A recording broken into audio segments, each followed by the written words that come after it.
보좌입니다. 우리 옆에 계신 분들하고 한번 인사하겠습니다. 사랑합니다.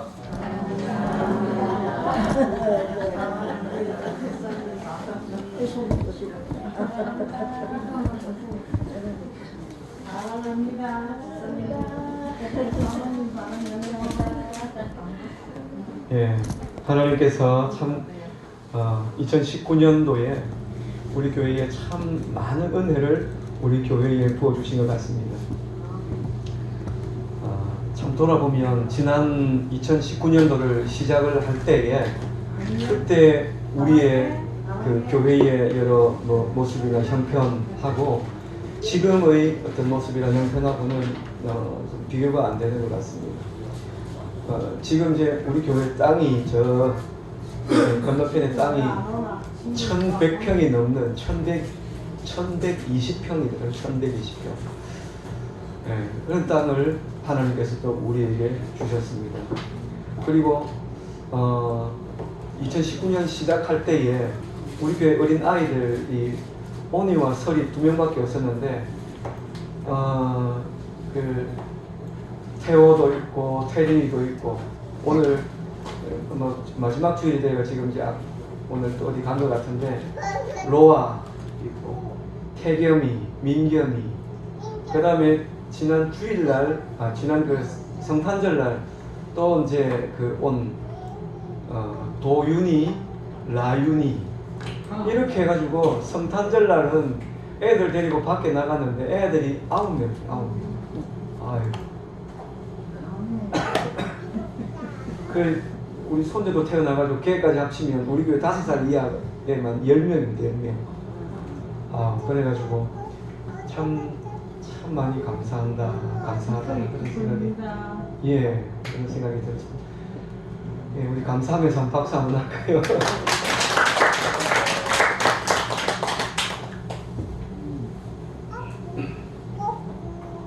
목사님 복이 많은가겠어요. 아들이 많아요.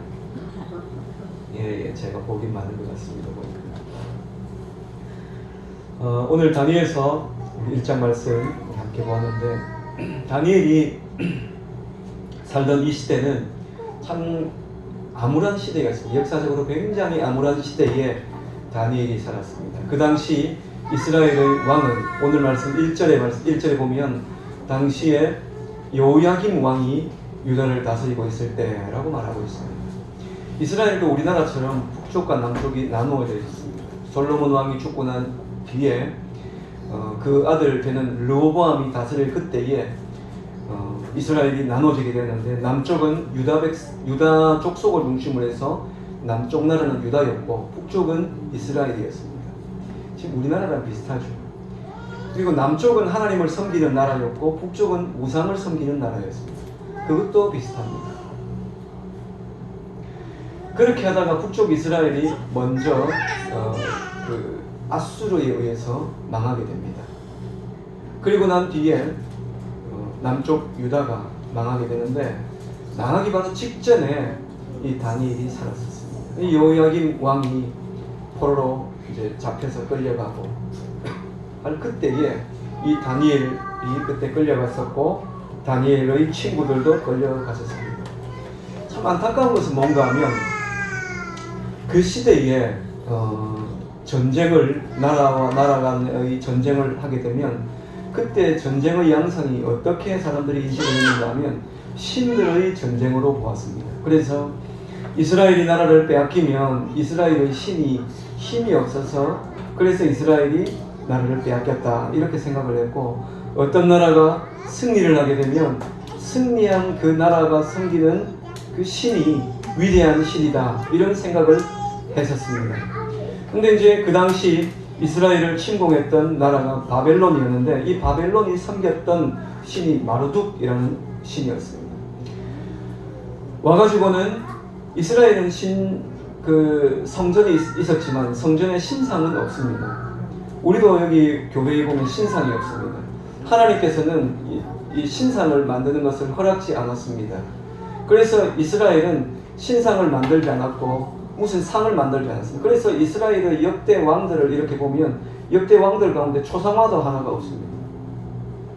다니엘이 어떻게 생겼는지 또 이스라엘이 그렇게 좋아해 맞지 않는 다윗 왕이 어떻게 생겼는지 모릅니다. 그리고 다윗 왕이 위대하다고 우리나라는 세종대왕상 만들어놨지만 다윗이 위대하다고 다윗 왕상을 흉상을 만들어 놓고 아브라함 흉상을 만들어 놓고 이런 것도 없습니다. 하나님께서 그런 것을 싫어하시기 때문에 아예 그런 것도 없습니다. 그럼 이제 신상이 없으니까 이 바벨론이 와가지고 뭘 빼앗아갔는가 하면 성전에 쓰는 그릇을 빼앗아가게 되었습니다. 그리고 그 그릇을 이제 마르둑 신전에 갖다 놓은 것입니다. 왜 하나님께서 이런 모욕을 당하면서 이런 일을 하셨느냐, 이렇게 하도록 하셨느냐. 그 당시 전쟁은 신들의 전쟁이라고 한다면 하나님께서 이스라엘을 지켜주시고 오히려 이스라엘이 이 바벨론을 점령에 들어가고 이스라엘이 승리하는 그런 모습들을 보여야 될 텐데 왜 이렇게 이스라엘이 패망하게 만들고 하나님의 신전이 그렇게 유린을 당하게 했을까? 그것은 이스라엘 백성들의 마음 가운데 하나님을 두기를 싫어했기 때문에 하나님께서 그들 가운데 내가 너희들 가운데 없다. 너희들에게 그런 신상이 있고 그 신전이 있지만 그러니까 성전이 있지만 그 성전에 내가 거하지 않는다라고 하는 그런 의미로 하나님께서 그 성전이 회파되어지는 것을 허용을 했던 것입니다. 특히 잡혀갔던 이 여호야김 왕은 아주 고약한 왕이었어요. 하나님을 섬기지 않고 그랬던 왕입니다. 문제는요, 이 여호야김 왕의 아버지는 신실하게 하나님을 섬겼던 그런 왕이에요. 요시야 왕. 그렇게 섬겼던 왕의 아들이 정권을 받자마자 아버지가 죽자마자 우상 숭배에 앞장서게 되었습니다. 자, 이런 역사적인 암울한 시대에 다윗이 살았는데, 이 다니엘이 살았는데, 이 바벨론이요 나라를 점령하고 난 뒤에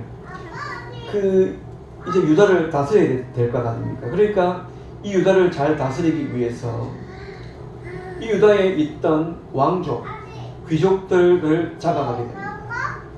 이제 겉으로도 누가 봐도 좀 인물도 좋아야 되고 키도 훤칠하게 커야 되겠고 그 다음에 언변도 좋아야 되겠고 지혜도 있어야 되겠고 지식도 있어야 되겠고 그래서 이런 모든 좋은 것을 구비한 사람들을 잡아갔습니다. 그러니까 소년들을 잡아갔는데 그 당시에 한 중학생쯤 되는 아이들을 잡아간 것입니다. 그리고 이 아이들에게 바벨론의 학문을 배우게 하고 말을 배우게 하고 이렇게 했습니다. 이때 끌려갔던 사람이 다니엘과 그 세 친구도 이때 끌려갔던 사람 가운데 한 사람이었습니다. 느부갓네살은 이 사람들을 잡아가서 이들에게 새로운 이름을 이들에게 주었습니다. 이름은 어떻게 보면 그 사람의 운명과도 같은 것입니다. 그래서 이름 속에는 넌 이런 사람이 되어야 돼. 또 너는 이런 사람이 되었으면 좋겠어. 이런 소망을 가지고 이름을 짓습니다. 여러분 아무 생각 없이 이름을 짓습니까? 이름 아무 생각 없이 짓지 않거든요. 이름은 생각을 가지고 짓습니다. 그래서 요즘 이름 좀 흔한 이름들 가운데서 하영, 예은, 예수님의 은혜, 하영, 하나님께서 주신 은혜, 이런 이름을 이렇게 이제 짓는 많이 이렇게 짓지 않습니까? 은혜라는 이름을 또 많이 쓰기도 하고 그렇게 합니다. 자, 그런데 이 다니엘은 그러면 어떤 이름의 뜻을 가지고 있었느냐 하면 다니엘은 하나님은 나의 심판주이시다 그런 의미를 가지고 있습니다. 하나님이 나의 재판장이라고 하는 것입니다. 그리고 하나냐, 다니엘과 함께 잡혀갔던 이 하나냐의 이름의 뜻은 하나님은 은혜로우시다. 그리고 미사엘은 누가 여호와와 같을까? 아사랴, 이것은 하나님은 나의 도움이 되신다. 그리고 이런 이름을 가지고 있습니다. 보면은 다니엘이라고 되어 있잖아요. 뒤에 L이 붙은 건 L은 하나님이거든요. 그래서 하나님이 재판장이 되신다. 그 다음에 뒤에 보면은 그 다음에는 하나냐라고 되어 있는데 이 냐, 또 아사랴, 뒤에 아사랴, 하나냐를 되어 있죠. 이거는 야훼라고 하는 야훼를 뒤에 이름을 붙인 것입니다. 이 다음에는 우리가 잘 아는 대로 하나님의 이름입니다. 여호와 하나님께서 참으로 은혜로우십니다. 여호와 하나님은 나의 도움이 되십니다. 미사엘, 하나님이 누가 하나님과 같을까? 그러니까 이 하나님과 관계된 그런 이름을 이들이 다 갖고 있었습니다. 아마도 이들은 신앙의 명문 가정에서 자랐던 것 같습니다. 이렇게 이제 이들이 아버지로부터, 부모님으로부터 이렇게 좋은 이름들을 갖고 있었는데 바벨론에 잡혀가고 난 뒤에 이들에게 새로운 이름을 주었습니다. 다니엘에게는 벨드사살이라고 하는 이름을 주었습니다. 벨드사살은 그 이름의 뜻이 벨이여 나를 보호하소서, 벨이여 내 생명을 보존해 주소서, 이런 의미를 가지고 있습니다. 그러니까 바벨론에서 이름을 지어준 것도 다 그 신의 다른 이제 이방 신의 그 이방 신을 섬기는 것과 연관되어서 이들에게 이름을 지어준 것입니다. 다니엘의 세 친구들에게 주어진 이름, 그러니까 사드락, 메삭, 아벳느고, 이것도 비슷한 그런 의미를 다 가지고 있습니다.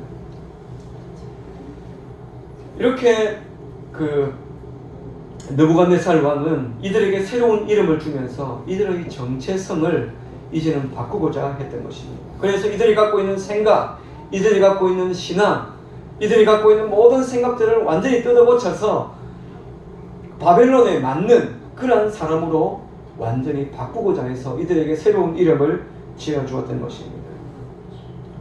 근데 이제 이 이름을 지어준 이걸 그들은 그냥 그대로 받아들였습니다.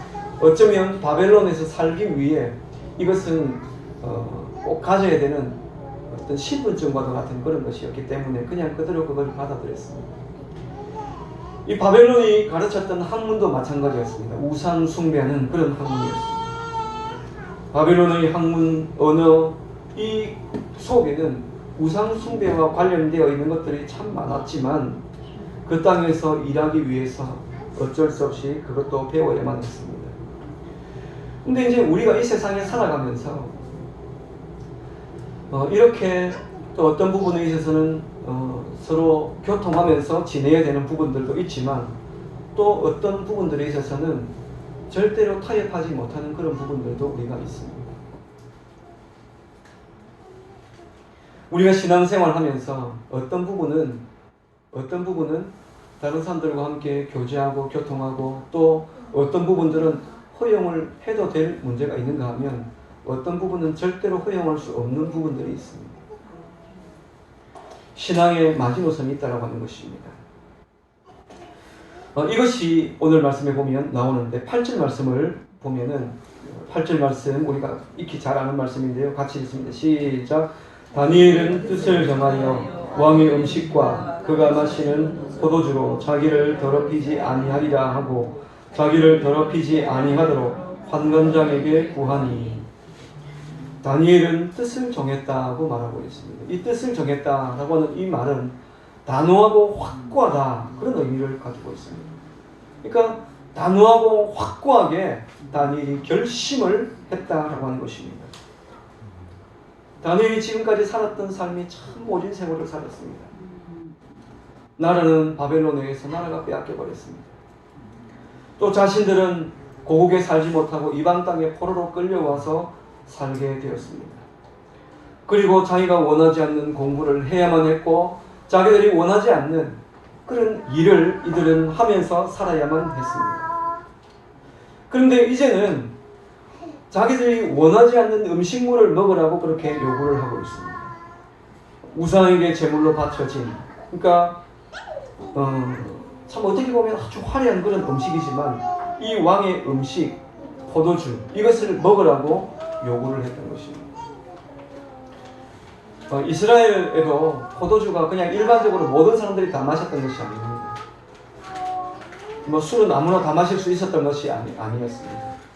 이스라엘 백성들도 나실인, 구별된 사람, 그리고 특별한 경우에는 이걸 금했었습니다. 이 다니엘이 이런 우상의 제물 그리고 이 포도주, 술 이런 것을 다니엘은 먹을 수가 없었던 것입니다. 사실 이것이 이제 그냥 세상적인 입장에서 보면 이것은 굉장히 큰 특권이었습니다.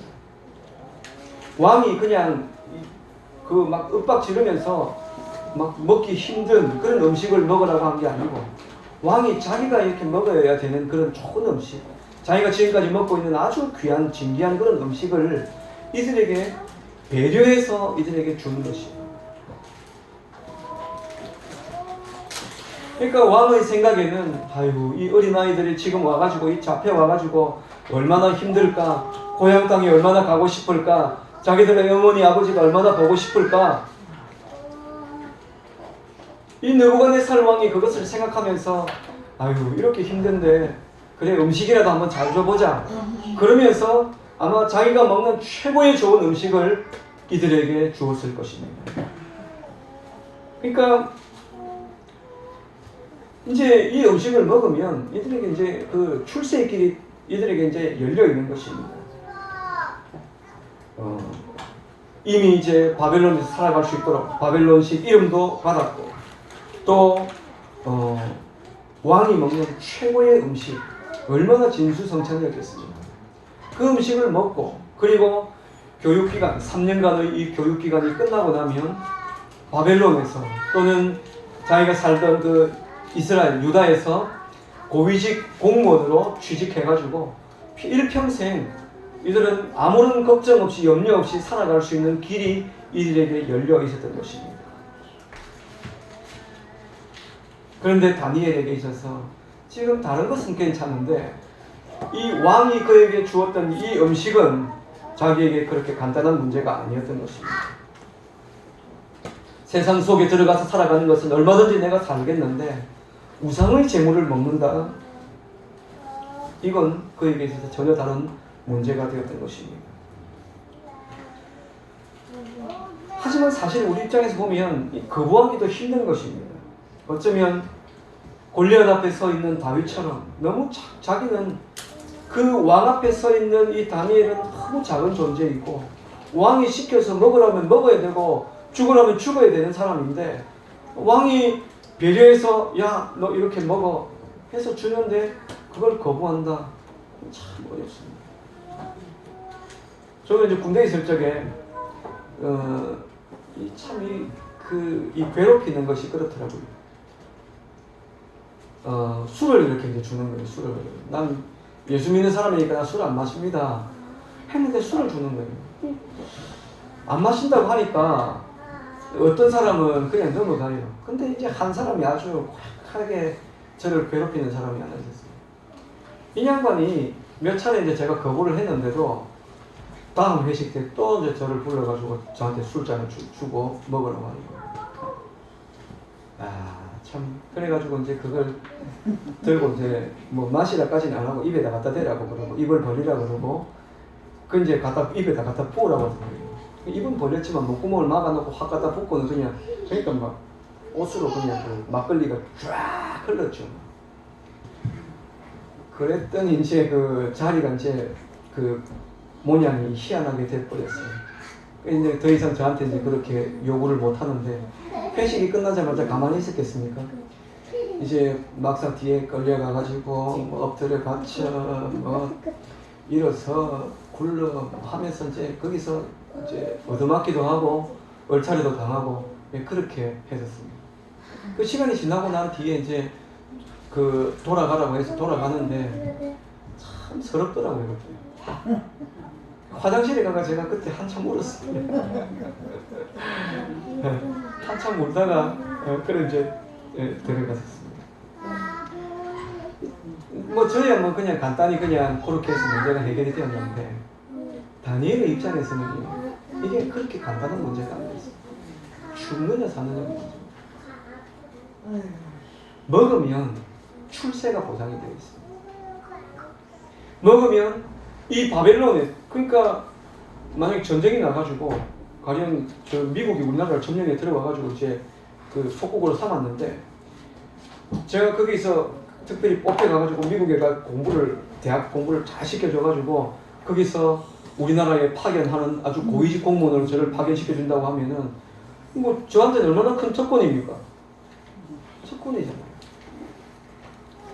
근데 다니엘이 이건 괜찮은데 이 음식에서 걸렸던 것입니다. 신앙의 문제에 있어서 절대로 타협할 수 없는 부분이 딱 걸리게 되었던 것입니다. 바벨론에서 성공의 길이 보장된 이 길을 걸어갈 것인가? 아니면 내게 지금 고난이 찾아오고 어쩌면 그냥 인생 제일 밑바닥 인생을 살아갈 수도 있고 또 아니면 죽을 수도 있는 그런 지금 이 성공이냐 실패냐의 이 기로에 지금 다니엘이 서 있었던 것입니다. 세상이 크리스찬들에게 주는 이 시험의 양극단이 있습니다. 하나는 아주 극심한 고난을 주어서 힘들게 만들어서 그래서 하나님을 원망하게 만들고 신앙의 자리에서 떠나도록 하려고 하는 그런 시도들이 있습니다. 또 한 가지는 우리에게 이 세상이 줄 수 있는 최고의 좋은 것을 우리에게 주면서 내가 이렇게 좋은 걸 너에게 주는데 너 이렇게 좋은 거 너 받을래 안 받을래? 너 신앙생활 포기하고 너 이거 받을 거야 안 받을 거야? 그러면서 우리에게 신앙을 포기하도록 세상의 화려함과 출세로 유혹을 합니다. 다니엘의 입장에서 생각해 보십시다. 이미 나라는 망했습니다. 그러면 이제 국리를 해야 되지 않겠습니까? 세상은 이야기합니다. 야, 너 이제부터 너 살아야 되지 않니? 신앙 버리고 철저히 바벨론 사람이 되어 그래야 너 출세할 수 있어.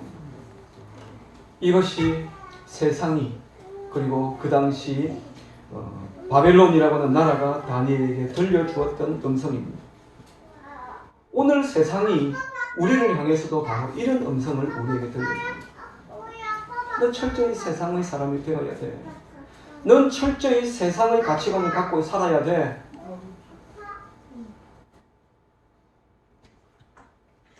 다니엘은 이때 단호하게 세상의 방법이 아니고 하나님의 뜻대로 살아갈 것을 결정을 하게 되었습니다. 이때 다니엘이 불과 10대 소년입니다. 중학교 한 2, 3학년쯤 되는 그 정도의 나이입니다.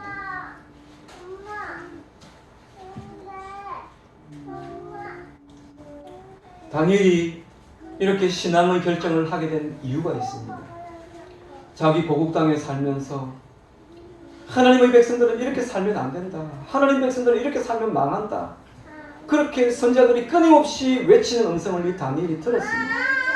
그리고 그런 이야기가 들림에도 불구하고 불순종하면서 하나님 말씀은 이렇게 이야기해도 나는 내 뜻대로 살랍니다.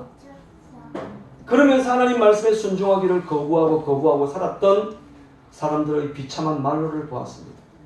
하나님 없이 살아가는 그 이스라엘의 비참한 결말을 이 다니엘이 친히 보았기 때문에 내가 지금 이 바벨론이라고 하는 이 나라에서 출세 이것보다 더 중요한 것이 있는데 그것은 하나님의 뜻하신 자리에서 내가 떠나게 되면 그게 죽는 길이라고 하는 것을 다니엘이 그때 몸소 알았기 때문에 그랬습니다. 그래서 내 몸은 지금 이 바벨론에 포로로 끌려와 있지만 자기의 영혼은 바벨론 사람이 될 수 없었던 것입니다. 이렇게 뜻을 정한 다니엘을 하나님께서는 도우셨습니다. 다니엘이 이 문제 때문에 환관장에게 가서 구했습니다. 이 구한다라고 하는 것은 간절하게 환관장에게 부탁했다고 하는 것입니다. 우리가 믿음의 삶을 살아가는 데 있어서는요, 용기가 필요하지 않습니까? 뜻을 정하는 이런 용기가 필요합니다. 그런데 이 용기만 필요한 것이 아니고 우리에게는 지혜도 필요하고 겸손도 필요합니다. 나는 안목을 합니다 하면서 그냥 막 버텨 그냥 있으면 어떻게 되겠습니까? 이놈 바로 너 이리 와 이러면서 머리 딱 귀 쥐고 가가지고는 콧구멍을 내게 콧구멍이 나도록 막 그렇게 하겠죠. 근데 다니엘이 어떻게 하는가? 지혜를 갖고 겸손한 태도로 환관장에게 가서 부탁을 합니다. 간절하게 부탁을 했습니다. 사실 환관장의 입장에서 다니엘의 부탁은 받아들이기 어려운 것이었습니다. 환관장은 이 모든 청년들과 또 왕궁에서 있는 그 모든 일들을 재반의 업무를 책임지는 사람입니다. 문제가 생기게 되면 이 환관장 얼마나 자기가 지금 잘 먹고 잘 살고 큰 권력을 갖고 있는데 이 권력의 이 정점에 있는 그 자리에서 떨어질 수가 있기 때문에 어떻게든지 문제를 일으키지 않으려고 하는 그런 마음이 이 환관장에게 있었을 것입니다. 그런데 이런 환관장에게 하나님께서 어떻게 하셨는가? 9절 말씀을 보면 하나님이 다니엘로 하여금 환관장에게 은혜와 긍휼을 얻게 하신지라. 환관장의 마음속에 하나님께서 마음을 심어주셨는데 어떤 마음을 심어주셨느냐? 이 다니엘이 부탁을 하고 있는 이 다니엘을 보면서 불쌍히 여기는 마음, 도와주고 싶은 마음, 이런 마음이 생기도록 하나님께서 이 환관장의 마음을 움직여 주셨습니다. 이 환관장의 입장에서는 공무원들이 다 그렇지 않습니까? 자기가 정해져 있는 그 매뉴얼대로 일하려고 하지 누가 편법을 써서 이렇게 좀 도와주세요 안 해줘요. 옛날에는 그냥 공무원 때려치우고 나머지 할 일도 안 했기 때문에 옛날에는 공무원들이 뭐 뒷돈 좀 주면 조금 받아먹고 이렇게 했지만 지금요 공무원 돈 주면 선물 싫어합니다. 무슨 내가 공무원에게 무슨 도움을 받아도 우리 집에 어떤 뭐 일이 있어갖고 왔는데 무슨 조그마한 선물이라도 하나 주려고 안 받습니다. 그거 조그마한 거 하나 받았다가 공무원에서 잘리면 큰일 나기 때문에 딱 정해진 매뉴얼대로 하려고 합니다. 딱 가다가 길이 막히면 거기서 딱 멈춰버립니다. 환관장이 환관장쯤까지 올라가려고 했으면 여러분 철저하게 그 원칙들을 지키며 살았던 사람이에요.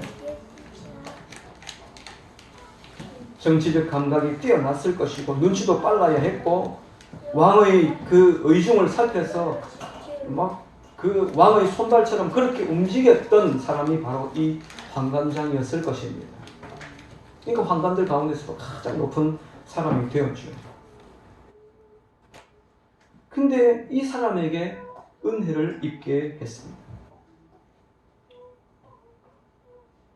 하나님께서는 이렇게 뜻을 정한, 내가 하나님의 뜻대로 살아가기로 원한다, 이런 결심을 한 이 다니엘을 위해서 적국에 환관장의 마음을 움직여서 다니엘을 돕도록 그렇게 했었습니다. 그 당시 다니엘은 이렇게 뜻을 정했지만 얼마나 많은 어른들이, 얼마나 많은 그 나라의 이스라엘의 지도자들이 하나님을 버리고 우상 숭배의 자리에 빠져 있었고 또 포로로 끌려와가지고는 하나님은 아예 안중에도 없이 살았던 사람들이 많았을 것인데 이 어린 소녀는 하나님의 말씀대로 살기로 그렇게 결정을 했습니다. 그 결과 우리가 다니엘서 계속되어지는 말씀을 살펴보면 이 다니엘이 이 느부갓네살 왕이 다스렸던 그 시대뿐만 아니라 벨사살 왕이 다스렸고 그 아들이 다스리고 그리고 그 다음에 나라가 완전히 이제 나라가 엎어져 가지고 바벨론이 아니고 페르시아가 다시 이 바벨론을 점령했을 그때에 다리오 왕, 성경엔 다리오 왕이라고 되어 있고 세계사에 보면 다리우스 왕 때에 그때까지 그 총리로 그렇게 왕 다음 가는 그런 어마어마한 권력을 누리면서 살았던 사람이 바로 이 다니엘이었습니다. 하나님께서 이런 은혜를 다니엘에게 부어주셨습니다. 여러분 오늘 우리는 어떻습니까? 하나님, 내가 내 뜻대로 사는 대신에 하나님의 뜻대로 살기로 결정합니다. 이제 내 인생이 하나님의 뜻대로 그렇게 살아가고 싶습니다. 이런 뜻과 기도가 있을 때 우리의 삶이 바뀌어지게 되고 우리의 인생이 바뀌어지게 됩니다. 여전히 세상 사람들처럼 그렇게 살아가고 신앙생활을 하는데도 흐리멍텅하게 신앙생활을 하는지 안 하는지, 나도 신앙생활이 내 속에 신앙이 있는지 없는지도 모르겠고 죽고 난 뒤에 내가 천국 가는지 지옥 가는지도 모르겠고 그래도 아무 생각 없이 그렇게 평안하게 살아가고 있다고 한다면 여러분 얼마나 우리가 위험한 그러한 신앙생활을 하는지 모릅니다. 우리 마음 가운데 결정을 해야 돼요. 결심을 해야 됩니다. 신앙생활을 하려고 하면 이 신앙생활은 그냥 취미생활처럼 그냥 그저 왔다 갔다 하는 게 아니고 이건 내 생명을 걸고 여기에 생명이 있는 줄 알고 여기가 내가 살 길이 있는 줄 알고 이걸 끝까지 붙들고 견고히 여기에 서는 것이 그것이 신앙입니다. 좀 전에 우리가 예배를 시작하면서 제가 한번 또 말씀을 드렸었지만 다시 한번 우리가 생각을 하면 올해를 시작하면서 몇 가지 기도의 제목을 가지고 올해를 시작을 했었습니다. 2019년도를 시작을 하면서 우리가 갖고 있는 기도의 제목 가운데 하나가 하나님 우리 교회를 옮겨갈 땅을 우리에게 주세요. 그때 교회까지 지어주세요 이랬으면 교회까지 지어졌을 건데 그죠? 땅을 달라고 기도했더니 하나님께서 땅만 주셨습니다. 땅을 달라고 기도했어요. 그 땅을 하나님께서 우리에게 주셨습니다. 또 전도에 헌신하겠습니다. 전도에 헌신할 테니까 하나님 우리로 하여금 주님의 놀라운 일을 보게 해주십시오. 그렇게 했는데 또 하나님 우리 교회의 다음 세대를 다시 우리 다음 세대를 이어갈 세대를 우리에게 주십시오. 그렇게 기도했는데 올해 시작하면서 아이들 2명으로 시작된 2019년도에 지금 참 많은 우리의 어린 아이들이 이렇게 왔고 참 지난 8월 달부터 해가지고 우리 교회에 이제 우리 김의혜 씨 가정 그리고 박세경 씨 가정 또 이정아 씨 가정 하나님께서 이런 가정들을 또 새로 보내주셨고 또 지난 성탄절 날에 또 뭐 그냥 방문을 한번 이렇게 하신 것일 수도 있지만 참 교회 오기가 참 어려운데 또 한 가정을 하나님께서 또 보내주시고 함께 또 교제하게 해주셨습니다.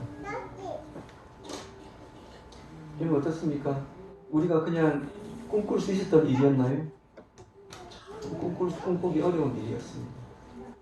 그런데 하나님께서 이런 일들을 우리에게 보게 해주셨습니다.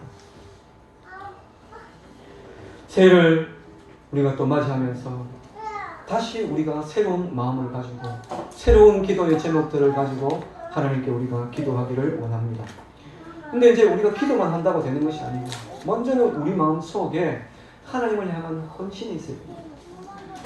여기서 다니엘이 뜻을 정했다라고 그렇게 말하고 있는데 이 다니엘이 뜻을 정한 하나님을 향하여서 내가 단호하고 강한 결심을 가지고 하나님의 원하시는 것 길에 내가 서겠습니다 라고 하는 이런 강한 결심이 다니엘에게 있었고 그 결심을 가지고 살았던 다니엘의 삶을 하나님께서 붙드시고 그의 삶을 복되게 하여 주신 것처럼 내년도에 우리가 새로운 한 해를 시작하면서 우리의 마음 가운데도 이런 뜻을 정하는 그런 마음이 우리 가운데 있어야 되겠다는 것입니다.